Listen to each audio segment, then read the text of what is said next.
Hi, magandang hapon po sa inyong lahat. Ano po kaya ang makikita natin sa reading for the day or second reading for the day today? Ayan, so makikita po natin kung ano po ang pwede nating makita ngayong araw na to and second reading for the day. Okay? So tingnan po natin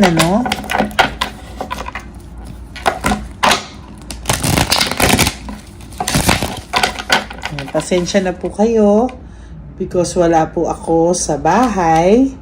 No? So, ngayon po ay makikita po natin yung second reading of the day. Sabi ko naman po sa inyo, kahit nasaan ako, bibigyan ko po kayo ng magandang reading para sa inyong lahat. Okay? So, pili po tayo ng 10.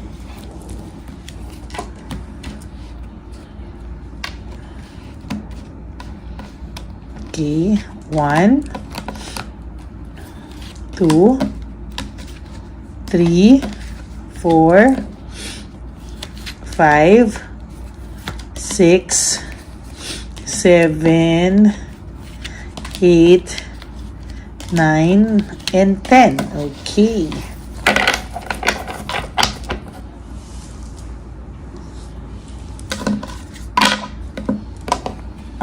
Okay, ngayon po, tingnan naman po natin ano itong makikita natin.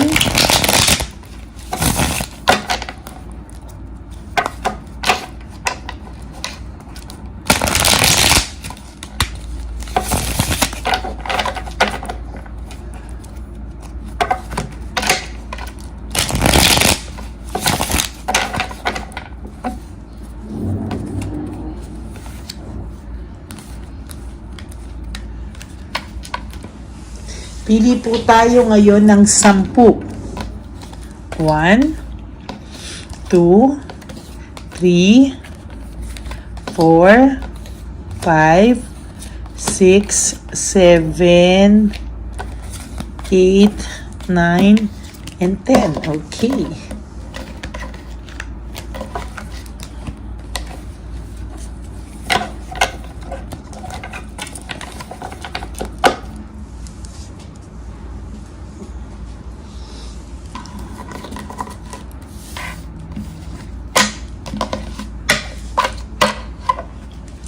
Okay.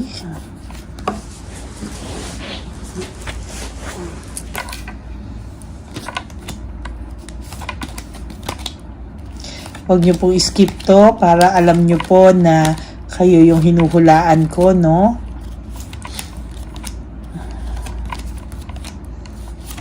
Ayan.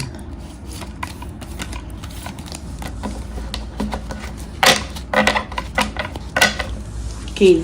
Tingnan po natin. So, meron po akong nakikita dito na bad luck or no control. Maaring siya po ay walang control sa mga bagay na mangyayari sa kanya sa ngayon at sa susunod na araw. Panay kamalasan po ang inaabot niya sa mga panahon na ito, no? So, panay kamalasan po talaga yung nakikita ko dito sa nangyayari sa kanya. Panay kamalasan, walang humpay na kamalasan po. Sunod-sunod na kamalasan po, oh. Ayan po yung nakikita ko, ha. Wait lang po. Lagyan natin ng walang humpay na sunod-sunod na kamalasan ang nangyayari sa kanila, sa person mo, at third party nyo nitong mga huling araw. So siguro po madalas sila po ay nag-aaway, no? Yan. So sila po ay sila po ay nag-aaway, sila po ay may nangyayaring kamalasan kay Chabilitang Palaka. At the same time, may nangyayaring kamalasan dito kay Chabilitang Palaka. Meron din nangyayaring kamalasan dito sa person nyo.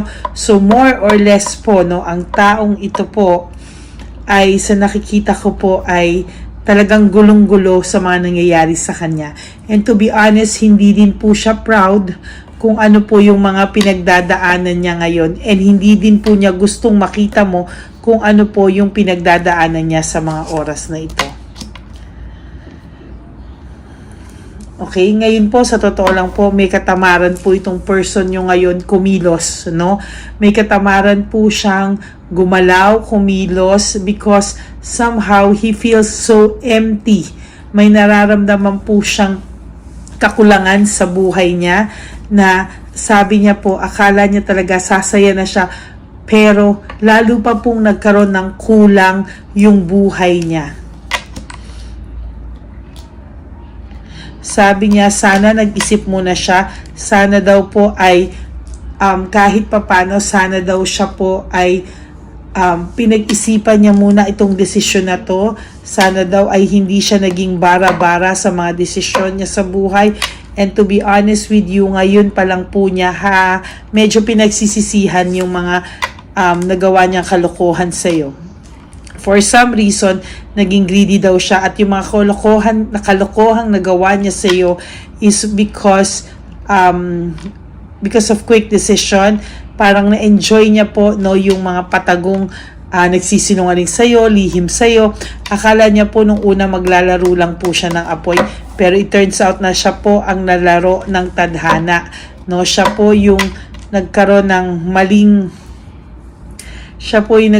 maling ano dito eh. Siya po yung nagkaroon ng kamalian. Gusto niya lang pong laro, pero ang huli po, no, siya po yung nalaro, ikaw po yung naiwanan. No, so maling-mali po yung nangyari. No, for some reason, ito po ay bigla na lang nag-ghost sa'yo. Maybe ginosting ka, bigla na lang lumipat sa ibang bahay, or maybe bigla na lang hindi nagpakita, or yung hiwalayan niya po is something na hindi mo po in-expect na mangyayari po sa buhay niyo. But wag po kayong mag-alala, there's fear, sadness, and loneliness siyang nararamdaman. As a matter of fact, hindi niya po kinakaya yung emptiness niya ngayon, yung sadness niya, yung lungkot niya, kaya punong-puno po siya ng takot. To be honest with you, natatakot po ang person na ito na kahit papano po, no, mapunta po siya sa isang sitwasyon na mapag-iiwanan din daw siya sa huli, or wala rin po siyang tatakbuhan. There's awakening and reflection. Ngayon niya lang po napapag-isip-isip na baka daw nagkamali siya sa naging desisyon niya. Anong baka? Nagkamali ka talaga sa desisyon mo. Baka daw nagkamali siya sa desisyon niya, and true enough, nagkamali nga siya sa desisyon niya. Pero wag po kayong mag-alala, no? May nag-aantay pong balik dyan sa taong yan. Ayan, no? Siya naman po ang iiyak. No? Siya naman po ang umiiyak, siya naman po ang iiyak, at siya pa rin po ang iiyak sa mga susunod na panahon. Maybe your person po thinks na hindi mo siya kayang mawala. Feeling niya po is hindi mo siya kayang tiisin, na pag bumalik siya sa iyo, anytime you will welcome him with open arms. No, pero sa ngayon po parang nararamdaman niya po na nag-iiba ka na daw, and somehow he has fears na baka magbago ka na sa mga susunod na panahon. Ayan, no, new feelings. Maybe daw baka nagbago ka na ng feelings, or somehow nare-regret mo na rin na minahal mo siya, or baka daw sumobra na daw yung pagkabwisit niya sa'yo. Ayan, no? There's change of cycle, no? End of cycle, change of cycle. Sa totoo lang po, this person is somehow wants to reach out to you, pero pinipigilan po siya for some reason. May pumipigil po sa pag-reach out niya sa'yo. Maybe because natatakot din po siya sa rejection, no? Sa mga oras na to. Pero sa totoo lang po, wag ka pong mag-alala. There will come a time that this person, kahit po siya pa ang nag-block sa'yo, he will reach out to you, no? Darating po ang oras na lalapitan ka nito at hahanap-hanapin ka po nito. Sa ngayon, wala kayong communication at all, or disconnected kayo, no? For some of you, baka meron kayong konti or very slight na pag-uusap, pero to be honest with you po, malapit na po na parang pawala na, or for some of you talagang zero na at ikaw pa po ang blinak, no? So nakikita ko talaga there's a big tendency na ikaw pa yung blinak niya. There's unity and partnership and connection, ano? Namimiss niya po yung samahan nyo, yung unity nyo, yung pagkakaisa nyong dalawa sa mga bagay-bagay na namimiss niya po yung nag-uusap kayo ng maayos, napapag-usapan nyo po ng maayos yung buhay nyo, no? Somehow po is nakakaramdam po ito ng connection kayong dalawa po, no? So, yung connection yung dalawa ay hindi niya po matatago na namimiss niya po talaga yung connection yung dalawa. Why? Because sabi ko nga po sa inyo, no, sunod-sunod yung kamalasan nitong dalawang to. Away dito, away doon. There's anger and argument sa kanilang dalawa. And alam mo po, sorry pero lagi ka pong kasali. Hindi ka po saling kit-kit. You're a major character sa away nila. No, palagi po silang nag-aaway, palagi po silang nagbabangayan. And to be honest with you, kasama po ka po sa casting. Okay? Yung lahat po ng intuition mo about this person, no, nakikita mo po kahit mag-post po ito, yung mukha po niya tingnan mo, yung mata niya po tingnan mo, he has or she has parang too sad, too lonely, no, parang meron po siyang emptiness, he has emptiness, no. Marami po siyang unresolved issues with this girl or kung sino man po yung karelasyon, no? Maybe he or she, no? Marami po silang pinag-aawayan ngayon. Wala po silang peace of mind kaya ang naiisip niya po, nako, talagang second part po ito ng reading natin today, naghahanap po siya ng kapayapaan. Kaya yung kanina po na kung akala mo daw stress ka niya, akala niya stress ka niya, yung pala ikaw pala yung kapayapaan niya, no? And to be honest with you, nagre-reflect pa rin po siya sa reading ngayon. Hinahanap niya po yung kapayapaan niya through sa'yo.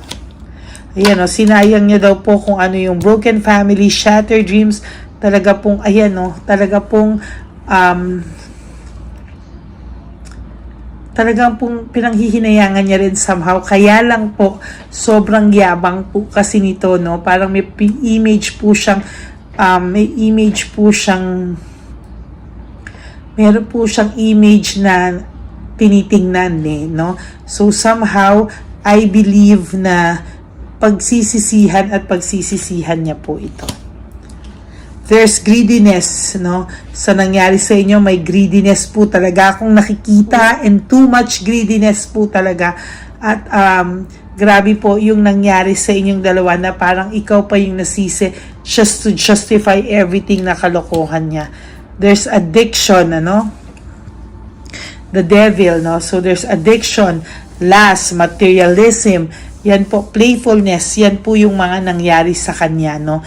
Na somehow, pinangarap niya po na maglaro ng apoy, maging materialistic, maging, alam mo yon, maging free from you, no? Pero sa huli po, pinagsisihan niya naman po, at hanggang sa ngayon, ayan po siya, lumalaban, pinipilit magpakatatag, pinipilit magyabang, pinipilit magpakadedma, pero mahal ka pa rin niya po.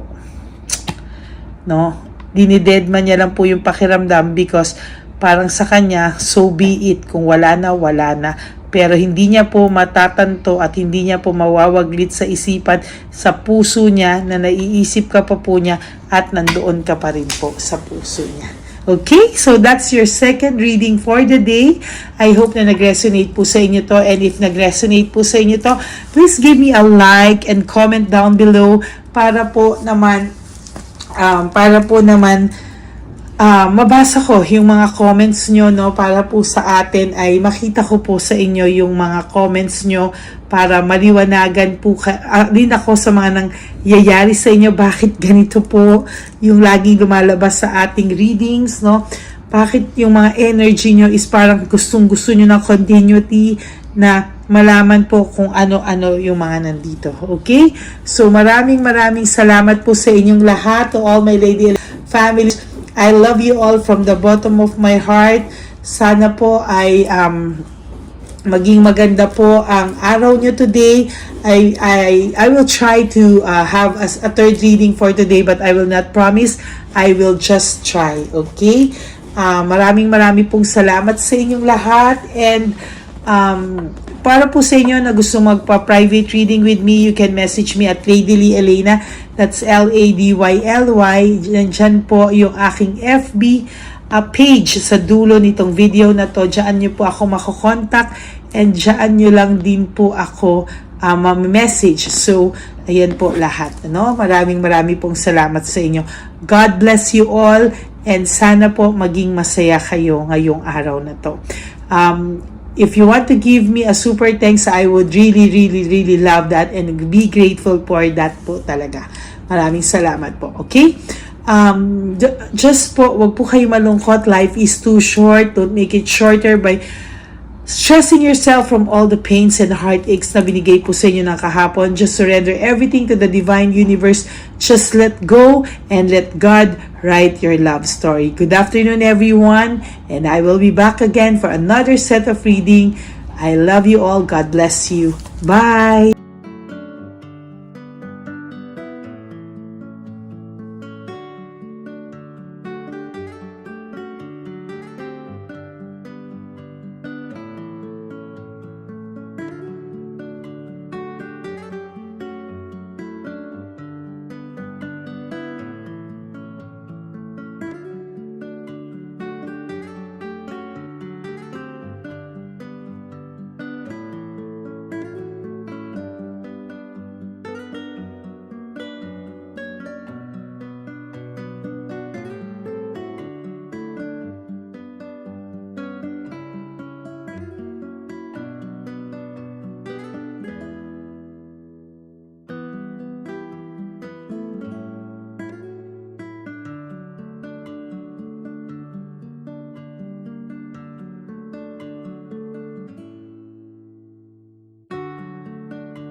Papa Jesus. Ano sa'yo?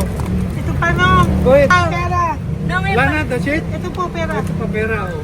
Bigayan ni Papa Jesus. Kain mo yan, ha? Jesus yan. Wala ka ng pera dyan, ha? Okay lang kami. Para sa iyo yan, para sa iyo. Yan ang isip niya pa. Pagkain mo yan, ha? Saan ka pa? Bye-bye. Yung pagkain mo kunit. Nga po to. Bakit? Lagay mo lang po dito. Pati po. Taga po, may bibigay lang po kami sa'yo. Bigay po ni Papa Jesus. Yan, para po sa'yo yan. Ingat po.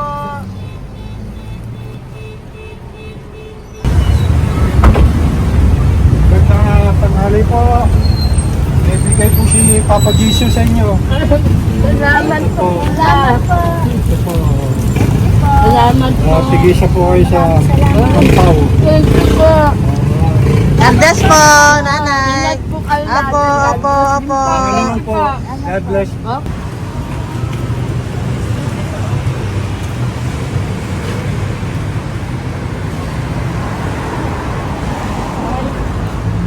Bigay po ni Papa Jesus sa inyo. God bless po. Kuya, pangkain mo po yan, ha? Kain ka ba nandyan? Hindi po. Dito po, nasa timbahan po. Ah! Sa music ministry. Doon ka nakapwesto. Opo. Sige po, labay po. God bless po. Ingat.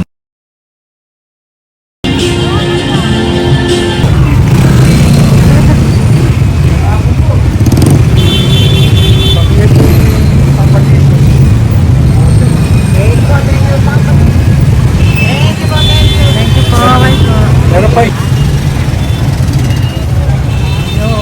Bigay po ni Papa Jesus. Salamat po. Yun.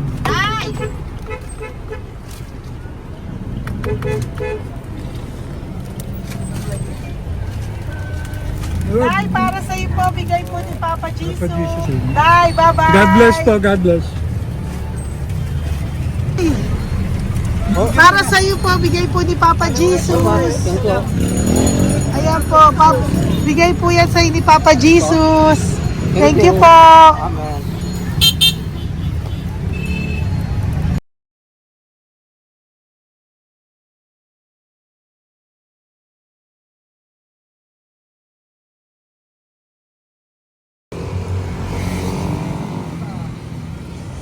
Bigay ni Papa Jesus. Kaya ko pagkain ato ko ah. Madami mong aso, kuya. Alaga mo lahat yan? O, nagkait. Hindi, sa isya na sa iba. Kalagala. Ay, talaga? Salamat po. Nalagala ko. E, paano pagkain yan, kuya? Saan mo kinukuha? Tayo tambay ko. Lahat. Ang dami. Ang dami niya pong aso. Ito. Ang daming aso ni kuya. Sais. May nagbibigay sa inyo pagkain. Nangangalakal ako. Okay po. Tapos, Hayaan mo kuya, pag nadaan ako, bibigyan kita ng dog food dito, ha? oo. Dito ka lang ba lagi? Oo, dito ako nagtutulog. Okay po, sige. Okay po. Marami din akong aso sa bahay, eh. Salamat po. Okay po. Isa. Kuya, pangkain mo yan, kuya.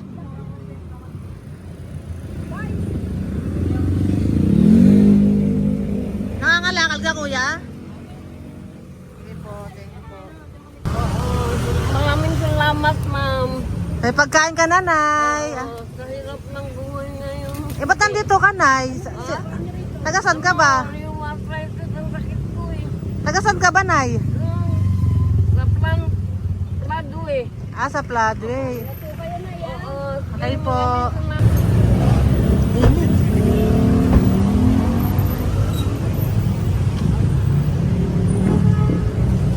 Nay!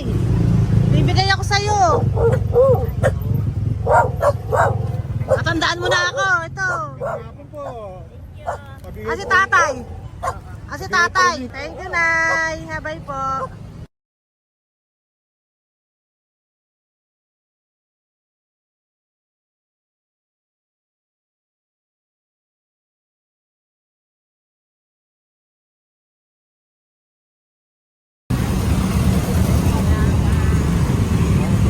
God bless, Tay. Thank you po. Pabigay po. Ay, bigay po ni Papa Jesus. Salamat po. Bigay po ni Papa Salamat Jesus. po, Ito ate. po, oh. Salamat po. Bigay po ni Papa Jesus. Ito pa po. Salamat po, tay. Salamat po, tita. Bye-bye po. Maraming po salamat. Kayo, ate. Opo, ingat po kayo. Taga saan po kayo? Taga Tayabas, Quezon po kami. Mga aita po kami sa Quezon, mga katutubo. Sige, ingat po. God bless.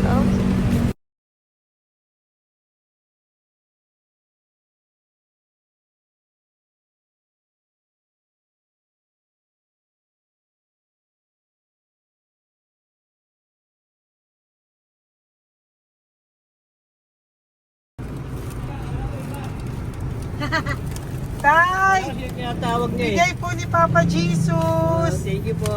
Ayan po. Sobrang Ang sipag mo naman, Tay. sipag niyo naman po. Kanina po kasi, taglagas ngayon, taglagas.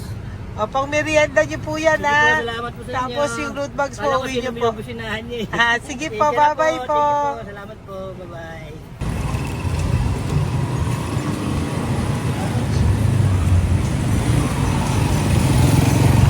Brother! Basta, mabigay ni Papa Jesus. Ang sa'yo. Ang kaya mo yan, ba't hindi ka makatayo? Na ano ka? Ah, okay. Sige, bye-bye. Hello po!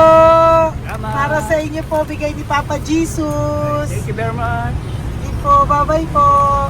God bless you. Tay! Magandang hapon po. Bigay po ni Papa Jesus.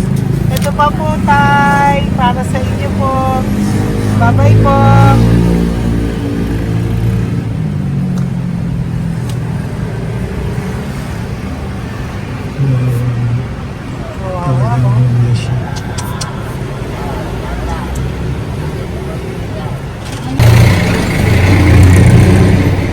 Ate!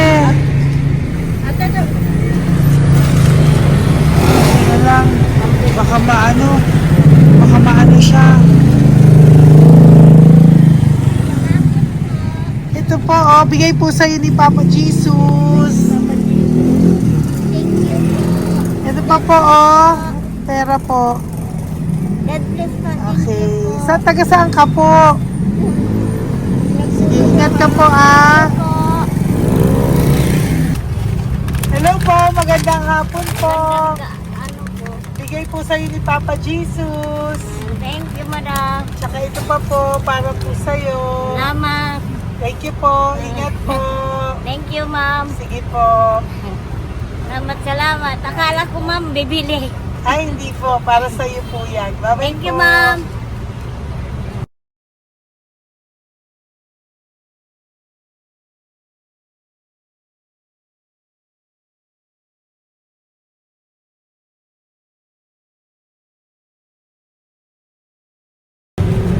Hi.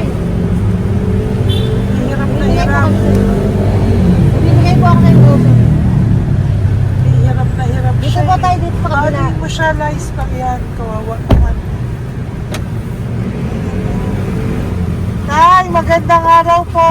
Oh, Lord. Bigay po ni Papa Jesus. Ay, ito po, ano, pangdagdag po. Pagdagdag po, bigay po ni Papa Jesus. Thank you po. Thank you po, Kawawa naman. Diyos ko, hindi na siya makaano ko. No. Dapat may tatawagin lahat. Ano kami yun, narinig ko lang. Siyempre, ang bigat niyan.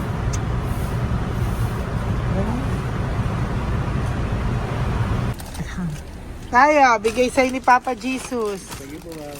Ay, yung palinis po, ma'am. Hindi na po, okay na Thank you po. po. Ito po. Thank you po. ma'am. Thank you, sir.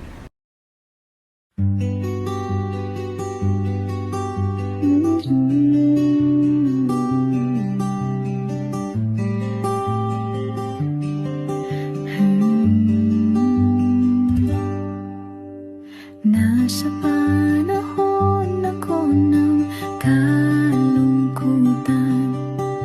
panahon na hindi ko alam ang gagawin. Nalilito, naguguluhan, nagtatanong sa sarili, ano nga ba ang gagawin ko? Nang biglang nag-browse ako sa YouTube at biglang lumabas ang channel mo, ang mensahe na noon ay nilabas mo. Angkop sa nadarama ko. Unang beses lang dumaan ang channel mo sa browser ko. Hindi ako nagdalawang isip na Facebook account mo at mag-message sa'yo. Agad ka naman sumagot sa mensahe ko.